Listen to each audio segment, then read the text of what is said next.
It is one of the great hot hatch dynasties, but sadly, it's about to reach the end of the road. Renault has called time on the legendary Megane RS, and with that, its entire Renault Sport performance division. But before it closes down, we have a finale. This is the new Renault Megane RS Ultime. It's limited to just 1,976 examples globally, a nod to the year that Renault Sport was first introduced to market.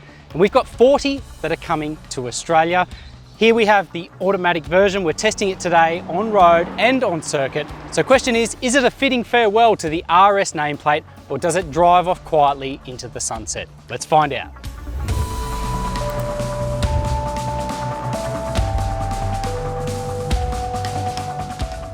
The RS moniker has been a staple in Renault's lineup for decades, responsible for legendary cars including the Renault 5 Turbo, the rear-drive Clio V6, Megane R26R, and more recently, more manic iterations of the Megane hatch. But in the wake of Renault Sport being absorbed by Alpine, the RS brand is to be no longer, drawing the curtain on a memorable lineage of hot hatches and performance cars. The Megane RS Ultime takes its base from another Megane model, the Trophy RS, and basically it adds some tinsel over and above that car, lots of stickers and some details inside and out, which we'll get to in a moment. It also charges $4,500 for the privilege, so $67,500 for the manual version, or $70,500 plus on-road costs for the dual clutch automatic that we are testing here.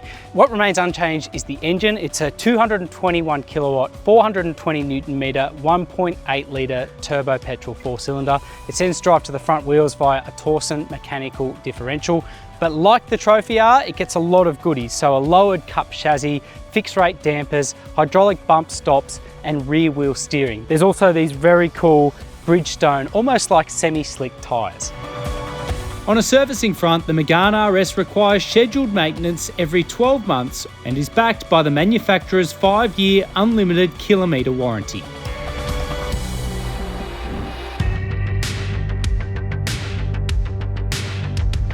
Not surprisingly, the interior is very familiar as well, but mostly in a good sense. There's lashings of Alcantara, these very cool RS Recaro front seats, which are really supportive and quite comfortable as well. It also just getting in and out, they're not as arduous as a lot of other bucket seats that you find out on the market, so a nice mix of comfort and support. In terms of the driving position and everything else, yes, you're low set in the cabin, but there are a couple of little ergonomic gripes around the steering wheel mainly. So for one, the paddle shifters, they're fixed, they're not on the steering wheel.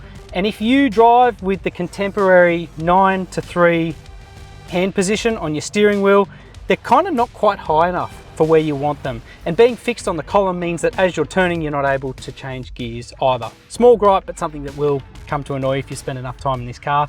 The other thing is the Alcantara. It's on the top of the steering wheel as if you're driving in the old 10 and 2 position, which hasn't been taught for many, many years now. But otherwise, the cabin feels contemporary, great integration of all the tech. Forget that it's a French car. It's actually a really functional French car with lots of hardwired buttons and switchgear and a decent amount of oddment storage as well. The Megane RS Ultime ticks all the boxes where infotainment is concerned, and safety is likewise well sorted, covering every item as standard. The rear seat space offers usable proportions in line with the Renault's 4.3 metre length, and Renault hasn't skimped on amenities either, with rear air vents and separate charging points.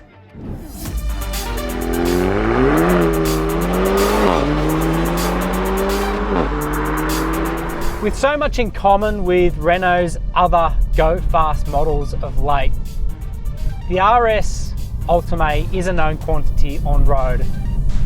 It's most of what we'd hoped for, but I gotta be honest, I was probably anticipating a little bit more pizzazz with this car, given it is the last of its breed, the very last combustion engine RS model that we'll ever see, and the last Megane RS as well.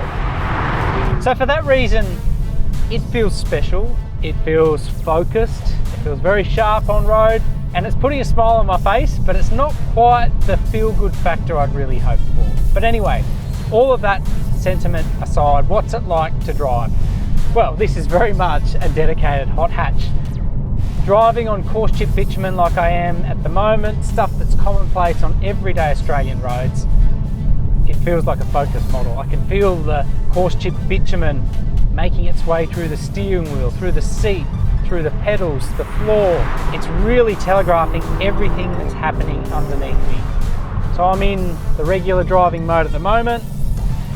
Once I change to Sport, I won't go to race because that turns all of the electronics off. Stay tuned for that later.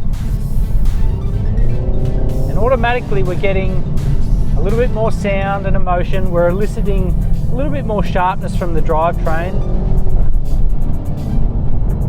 And we're getting a car that is just incredible, the way that just hunkers down and gets about its business.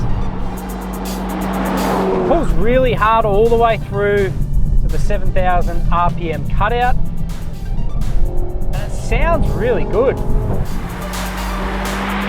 It's incredible just the way that Torsen mechanical front differential works. It's great at just apportioning that full 221 kilowatts as it needs to without the electronics biting in and hindering the driving experience. In terms of complaints, for me, the only real gripe dynamically, I mean, I can put aside the ride and everything because of the performance you're getting. The biggest dynamic gripe is the four-wheel steering. I just don't like it. Some people say that it sharpens the turning response of this car, that it tightens the dynamics of it. For me, it just adds another layer of complexity that this car doesn't need. It's such a purist car, you don't need four-wheel steering making interventions to really confuse the driving experience.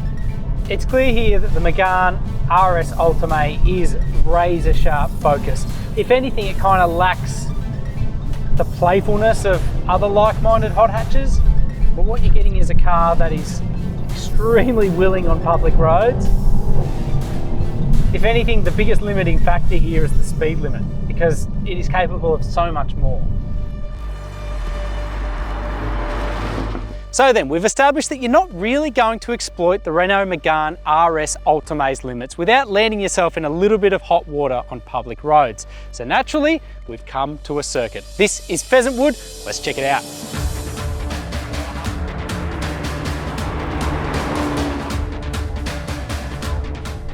Okay, so Pheasantwood Circuit in Marulan. It is a great little track, only 1.3 kilometers in length and a really good layout for a hot hatch. So, Megane RS, it is clear once we turn it to race mode, there is another side to this feisty little hot hatch. I can feel the rear moving around a little bit, and I can feel the diff working just magically. That Torsen front differential is fantastic at putting the power down on the ground. The main straight here, just shy of 150 k's an hour, which isn't bad. It's only a fairly small straight. But it's incredible just the way that it can apportion the power evenly to both front wheels. There's barely any spinning up and it feels really focused and sharp. I think for a road car, like, it's easy to forget that they need to accommodate some form of ride comfort and control, but when you get it on a circuit like this, just incredible of what it's actually capable of. I mentioned the rear wheel steering on road, how it makes the car feel a little bit artificial. On circuit, I've got to say it works a little bit better because you are setting up and planning for corners, because you're taking smooth racing lines. It doesn't seem as immediate with its inputs, and it does sort of conspire to help the car rotate efficiently and expediently as well. In short, this is a really easy car to track. No shortage of power. Yes, the argument could be made for a little bit more given it is the last edition, but it's doing everything right. This is still a lot of fun, it's still relevant, and it's just such a shame that we are bidding farewell to it. The Megane RS Ultime is a potent little hot hatch that ticks the boxes dynamically, and it makes quite a statement inside and out. Ultimately though, I reckon Renault could have done a little bit more to really send this out with a bang. Something as simple as an Akrapovic exhaust or even a bump in outputs would go a long way in justifying the premium that you're outlaying for a car like this. Regardless of that though, it really is a sad day for the hot hatch world, as this is one of the last remaining visceral front drive hot hatches. We know that Renault's embarking on this huge electrification strategy. They're going to be hard pressed to capture the emotion and theatre that you get from a pocket rocket like this.